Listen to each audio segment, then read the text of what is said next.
ಅಗತ್ಯವಿರುವಂಥದ್ದು ಹೌದು. ವಿಷ್ಣುವರ್ಧನ್ರವರಿಗೆ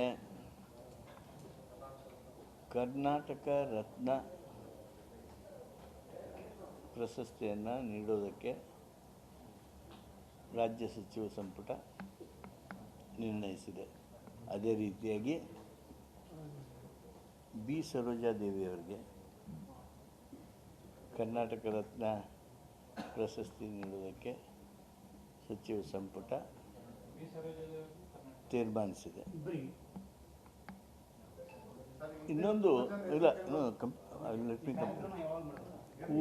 ಕುವೆಂಪು ಅವರಿಗೆ ಭಾರತ ರತ್ನ ಪ್ರಶಸ್ತಿ ನೀಡಬೇಕು ಅಂಥೇಳಿ ಕುವೆಂಪು